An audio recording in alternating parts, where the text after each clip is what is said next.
This week has been a marvelous experience. We really focused on the idea of it's amazing an organization like St. John has continued to exist 150 years. Many comments have been made about how far back St. John goes. 2 years after the end of the Civil War was the organizing date of St. John, and this year is the 150th year and the 150th session of this great association. It's so exciting to see all that God is doing in this association for Central Texas and how He's used this association over the past 150 years in incredible ways.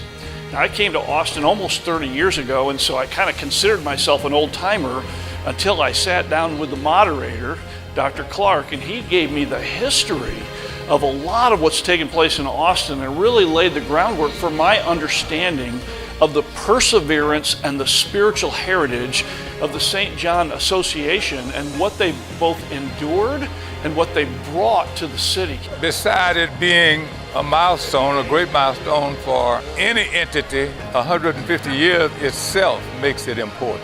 But more than that, the fact that we've been in existence continuously and consistently for 150 years is a marvelous thing. It doesn't happen.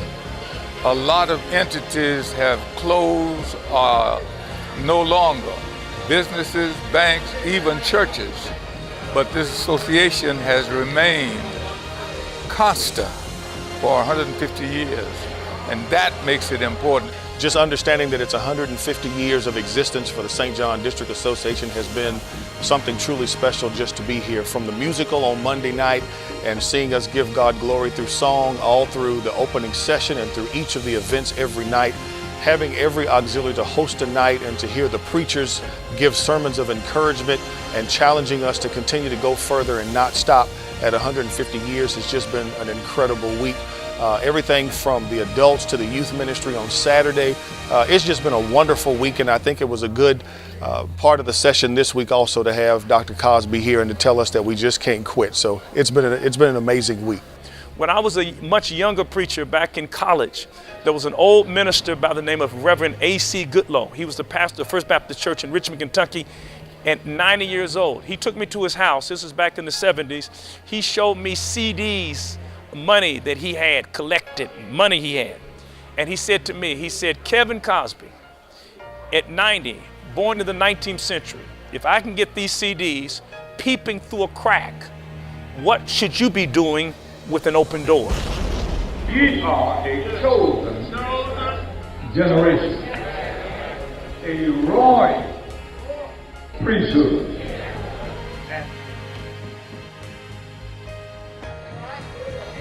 And like Jeremiah, there's something that God puts in us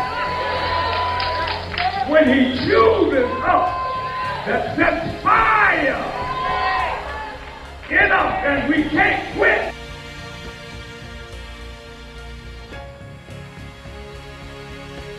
If God in Christ has made choice of you, it ought to show up, not just within the walls of the congregation of the church.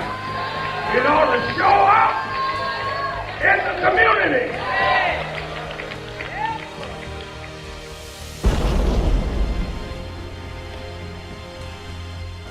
In my message on Friday night, I challenged this association to begin to look and reach outside of the local congregation. So my goal in leadership for this association is to get this association moving so that this community will feel the impact of deeds, not just testimony. But the Lord has been good to me. He's been good to me, and I want to share what I have. You know, one thing I learned many years ago, that everything that the Lord sends through your hands is not meant for you to spend on yourself. You're supposed to be a blessing to someone else, and I try to be a blessing to someone else. And I just get a joy out of mission. I get a joy out of reaching out. That's my life. I think that the St. John Association and the churches that make up that association form a real backbone in this community. It's where a lot of the leadership in our community develops. You know, there are a lot of things that are going right in Austin, Texas. There are a lot of real challenges we have in this community too, and some of those challenges are known the best by people who are members here and members of the churches that are present. So the message we heard today was praying the Lord and taking that out to the community. And the goodness knows this community needs all the help it can get. So this organization has been and will continue to be a real important part of this city. I also have the privilege to partner with many of the pastors that are part of this association in many things that are taking place in the city.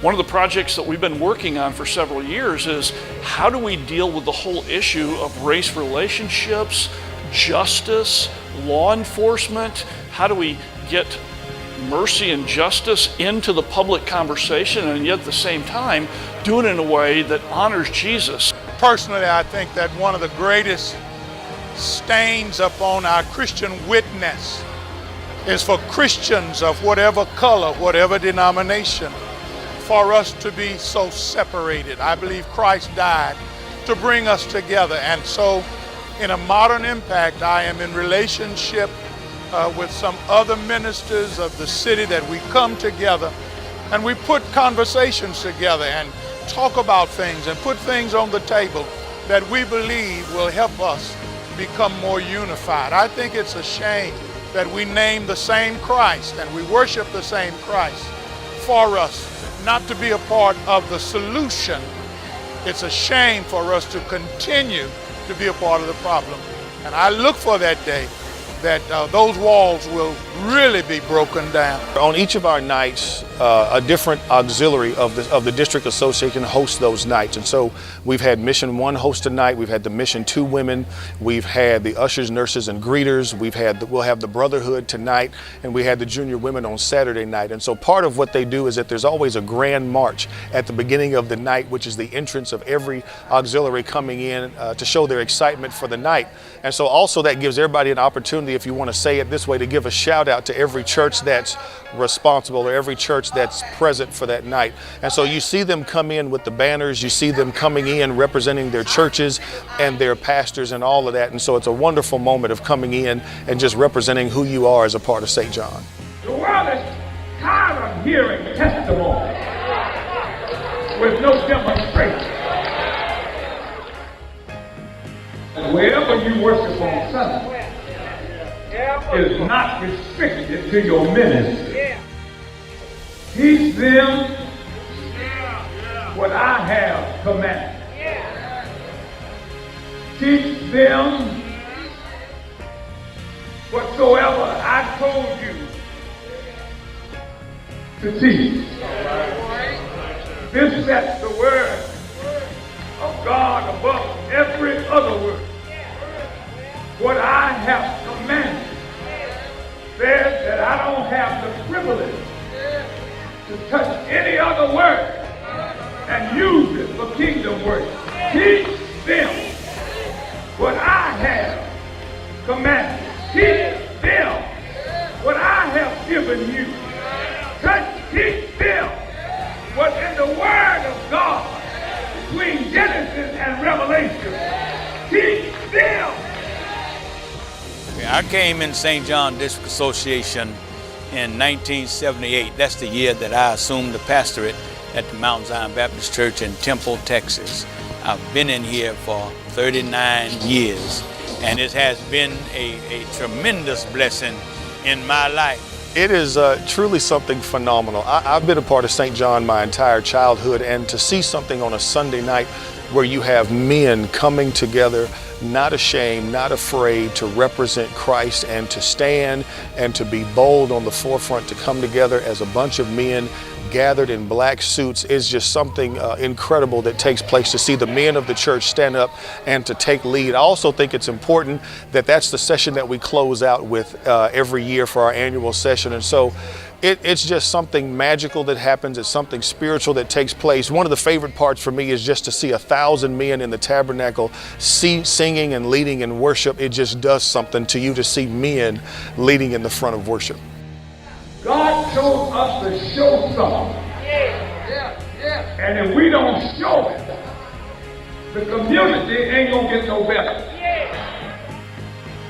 We got to reach out beyond where we walk. The salvation is in the Word of God. It reflects the power of unity. What one church can do is limited, but a whole lot of churches, our possibilities are unlimited. And so that's why by coming together these 150 years, sticking together, the power of unity is displayed to this association. And that would make it so unique and so powerful, is that when you have a group of churches come together, again, one person is limited as to what they can do, but together we're very powerful. The St. John District Association has a wonderful heritage, as we know, of 150 years, but also our district association has a great name throughout the country. Whenever we go to national conventions and our state convention meetings and you tell people that you're from St. John, it conjures up something in them and it lets them to know that we come from an association that's hard at work. For me personally, what I think St. John has done is that it has given me something outside of our local church to be a part of, to be proud of. It's another resource that teaches me and matures me, not just as a young man, but even as a preacher. It's another resource of learning together and showing that we can do things greater together than we can as an individual assembly of churches. I am so grateful for what God is doing through Moderator Clark, through the St. John Association, and through God's movement over the years and all that He's done. I'm a beneficiary. Thank you, all of those who are part of this association. Your faithfulness is a heritage for all of us, and the future is in Jesus' hands as you lead us forward in what God's called you to do. If our foreparents could build orphanages and all they could peek through was a crack, what more should we be doing since we have before us an open door? So we're going to do more to impact the lives of people in the community, especially those in need. So we're turning our focus and ministry outside of the local church, outside of the walls of this association, into the community, and we are going to begin to study how we can do that most effectively to give God glory.